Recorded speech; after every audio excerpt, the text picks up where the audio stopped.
ओम गण गणपते नमः। आज अपने सुनेंगे रामायण अयोध्या कांड का आगे का सर्ग। भगवान श्री राम का आशीर्वाद पाने के लिए इस सर्ग को पूरे प्रेम भाव से एकाग्रचित्त होकर पूरा सुने। बोली गणेश भगवान की जय हो। बोली सियावर रामचंद्र भगवान की जय हो। हनुमान जी बाबा की जय हो। श्री राम दरबार की जय हो। कौशल्या कहने लगे कि जो राजा दशरथ के सबसे प्रिय है, जिसे देखकर राजा का चेहरा प्रसन्नता से खिल उठता है, उसी श्री राम को आज वनवास दिया जा रहा है। आज जब इस बात को कोई सुनेगा तो कौन विश्वास करेगा और भय किसको नहीं होगा। हर एक व्यक्ति इस बात को सुनकर भयभीत हो जाएगा कि जब श्री राम के साथ ऐसा हो सकता है तो हमारे साथ तो कभी भी कुछ भी अनर्थ हो सकता है। हे श्री राम, मैं तो अब यही सोचती हूँ कि निश्चय ही इस जगत में देव सबसे बलवान है। उसकी आज्ञा सबके ऊपर चलती है, वही सबको सुख दुख से संयुक्त करता है। क्योंकि उसी के प्रभाव से मैं आकर तुम्हारे जैसा लोकप्रिय मनुष्य भी वन में जाने को तैयार है। परंतु बेटा, तुम्हारे यहाँ से चले जाने पर यहाँ मुझे शोक की अनुपम एवं बहुत बड़ी हुई आग उसी तरह जलाकर भस्म कर डालेगी, जैसे ग्रीष्म ऋतु में दावानल सूखी लकड़ियाँ और घास फूस को जला डालता है। शोक की यह आग मेरे अपने ही मन में प्रकट हुई है। तुम्हें ना देख पाने की संभावना ही वायु बनकर इस अग्नि को उद्दीप्त कर रही है। विलाप जनित दुख इसमें ईंधन का काम कर रहा है। रोने से जो आंसू बहते हैं वो तो मानो इसमें घी की आहुति का काम कर रहे हैं। चिंता के कारण जो गरम गरम उच्छ्वास उठ रहा है वही इसका महान धूप है। तुम तो दूर देश में जाकर फिर किस तरह आओगे, इस प्रकार की चिंता ही इस शोक अग्नि को जन्म दे रही है। सांस लेने का जो प्रयत्न है उसी से इस याग का प्रतिक्षण बुद्धि हो रही है। तुम्हें इसे बुझाने के लिए जल हो, तुम्हारे बिना यह आग मुझे सुखाकर जला डालेगी। मेरे प्रिय पुत्र श्री राम, जैसे बछड़ा आगे जाता है तो गौ माता को कैसे उसके पीछे पीछे चलती है, ठीक उसी प्रकार भी मैं तुम जहाँ जाओगे तुम्हारे पीछे पीछे आऊँगी।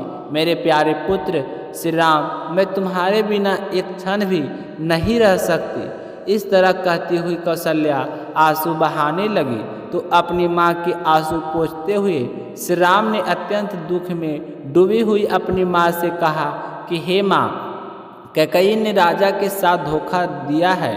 उधर मैं वन को चला जा रहा हूँ और ऐसी दशा में अगर तुम भी मेरे साथ चली जाओगी तो मेरा राजा का परित्याग कर दोगी, तुम वे जीवित नहीं रह पाएंगे।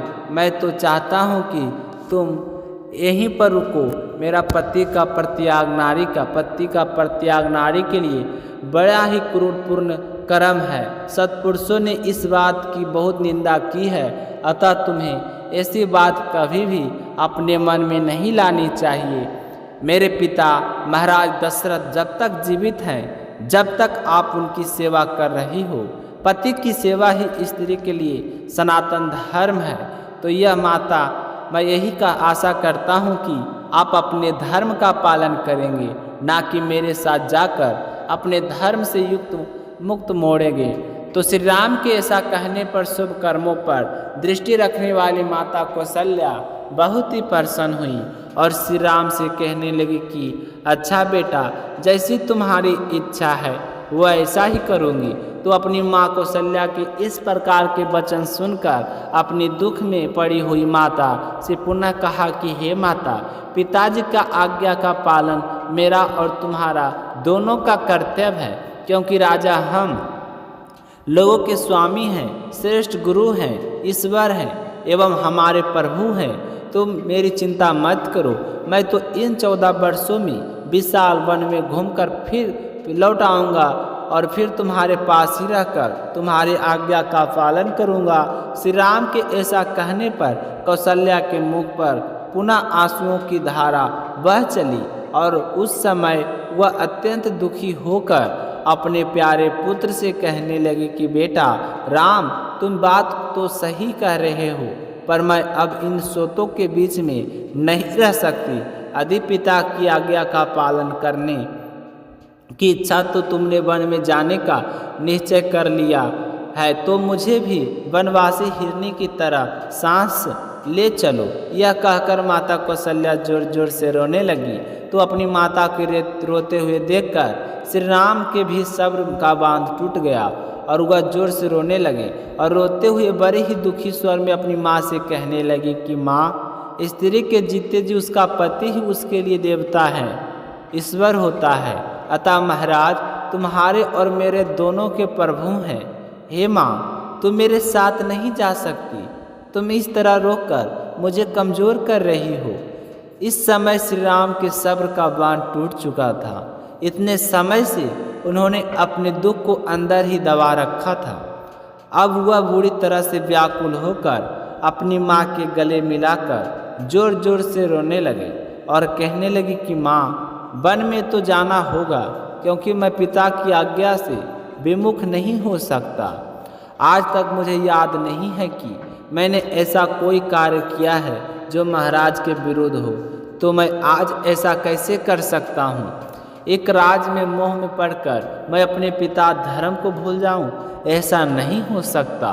तुम्हें तो मैं अपने आप को सौभाग्यशाली समझना चाहिए कि अपने पुत्र जैसे पुत्र को जन्म दिया। जब तक पिताजी जीवित हैं तब तक हम अपने आप को अनाथ नहीं समझना चाहिए। भरत भी बड़े धर्मात्मा हैं।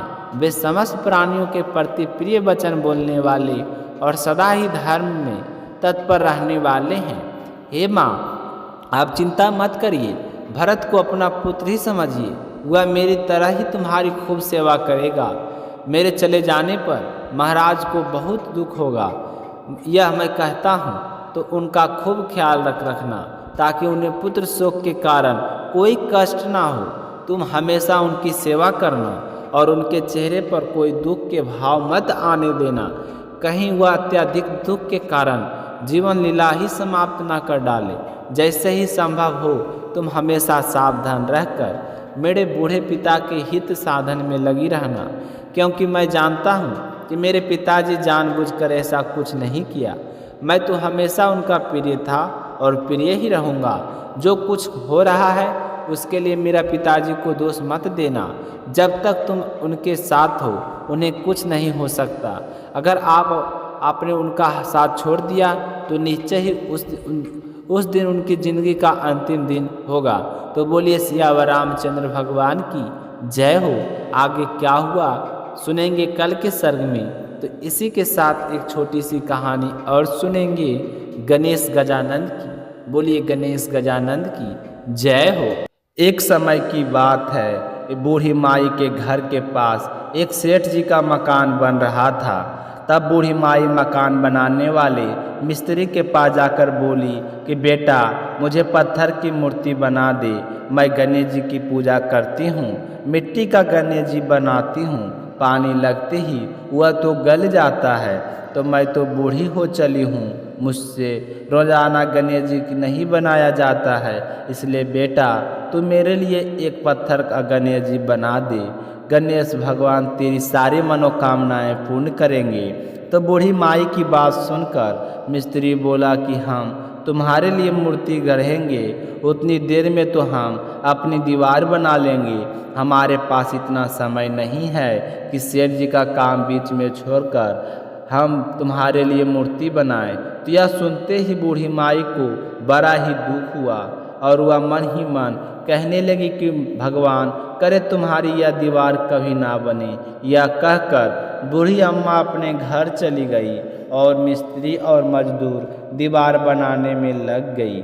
अब दीवार जैसे ही बनाई तो वह टेढ़ी हो जाए तो दीवार को तोड़े, फिर से बनाए, फिर सीधी दीवार ना बने। इस तरह पूरा दिन एक ही दीवार को तोड़ते बनाते हुए शाम बीत गया। शाम को सेठ जी आए और कहने लगे कि आपने अभी तक कुछ नहीं किया। तो मिस्त्री ने बूढ़ी माई के आने की सारी बात बताई।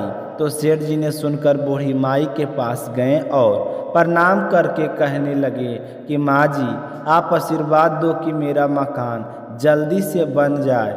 मैं तुम्हारे लिए पत्थर का क्यों, सोने का गणेश जी बनवा दूंगा। तो यह सुनकर बूढ़ी माई बहुत ही प्रसन्न हुई और उसने सेठ जी को आशीर्वाद दिया कि बेटा, बिना कोई विघ्न के तेरा मकान जल्दी से पूरा हो जाएगा।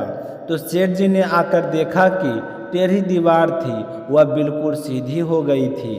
तो वह यह गणेश जी का चमत्कार देखकर मिस्त्री और मजदूर सेठ जी सारे गणेश जी का जय जयकार करने लगे और सेठ जी ने जैसा कहा था वैसा ही किया। सोने का गणेश जी बनवाकर बूढ़ी माई को लाकर दे दिया।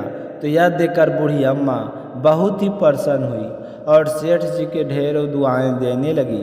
उसी दिन से सेठ जी भी गणेश जी की का पक्का भक्त बन गया और रोजाना सबसे पहले उठकर स्नान करता, फिर गणेश जी की पूजा करके अन्य कोई काम किया करता था।